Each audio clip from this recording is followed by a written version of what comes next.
Yes, I'm back. Me and Miss Lady had an opportunity to spend some time together. We actually went out to lunch together. So, in the process of us going out to lunch together, we got an opportunity to talk about more things pertaining to her life.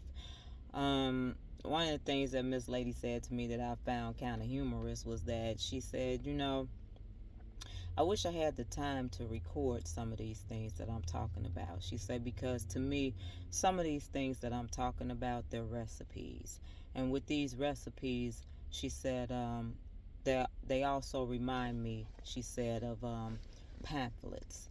She said, she remembers when she was younger and she used to go to the clinic and they would have all these different pamphlets telling you about different types of things. She said, almost like when you go into Menards or Home Depot and they have all these business cards up there, people who know how to do this and know how to do that.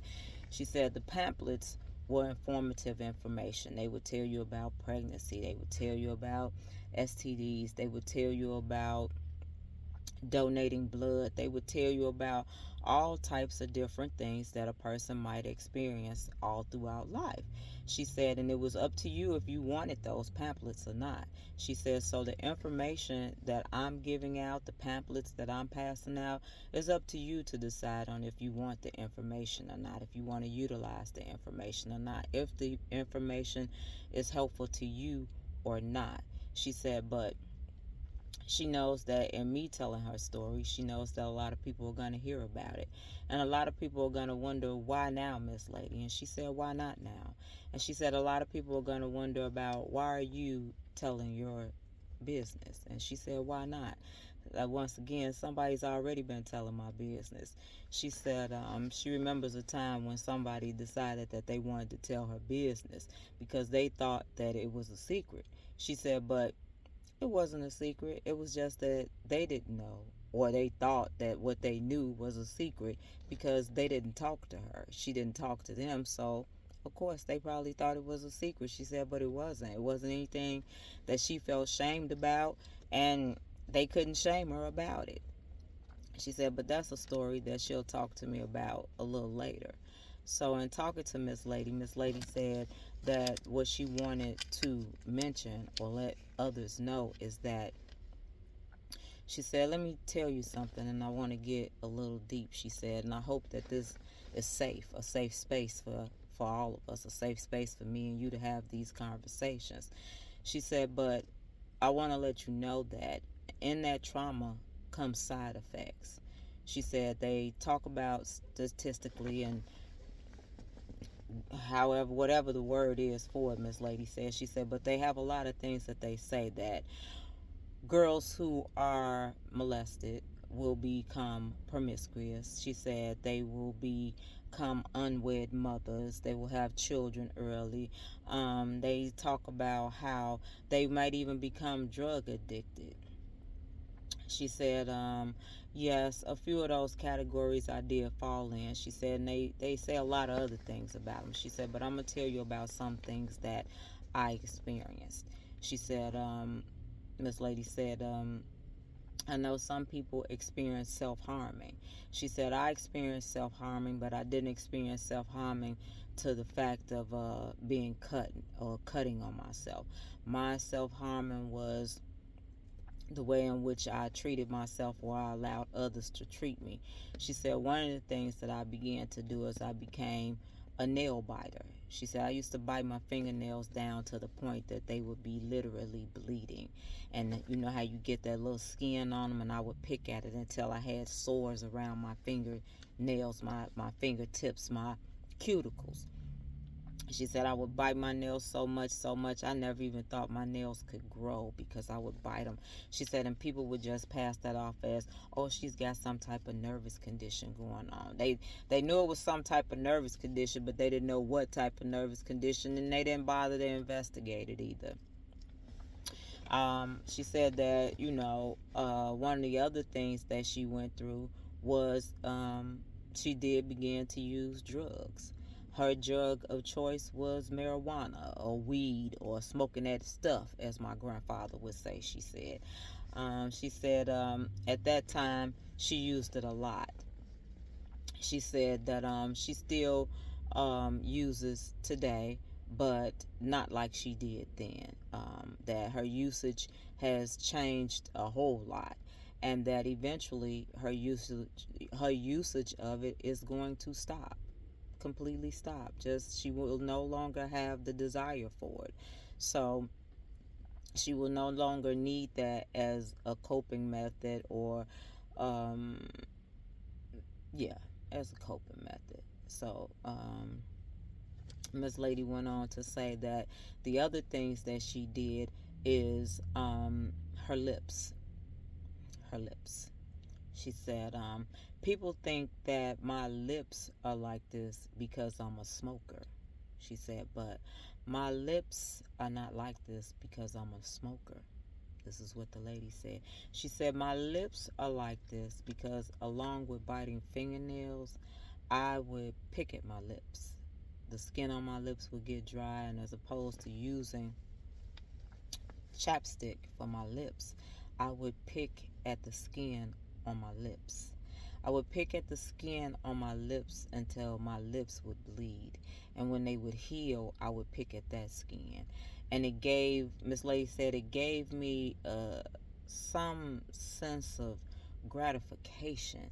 She said, I don't know what that feeling was, but it did give me ah, a aha moment, a sense of gratification, to the point that she realized that it was damaging to herself. And even though it would hurt, she still would do it. So she said that she began to pray about a lot of these habits that she was having, that she thought wasn't right, that she felt wasn't normal. And she began to ask God to help her get rid of some of these things, because she needed help with being able to get rid of these things, because somewhere inside she knew that these things just was not right for her, not right to be doing to herself. And she said over a period of time she gradually began to stop doing that. But as she gradually began to stop doing that, the lady said, she picked up another habit. She said the next habit was that she would get acne. And part of the reason that she would get acne is because she wore makeup. She said she would get up every morning and she would put this makeup on with foundation and eyeliner and lip liner and blush and all this stuff that she would wear every day. Even if it was 95 smoking hot degrees outside, she would have all this makeup on. And she didn't realize that the makeup was contributing to the acne that she was getting. Okay? So, in the process of this, she would get these dark marks on her face. And in the process of getting these dark marks on her face, listen, once again, self-hurt, self-harm.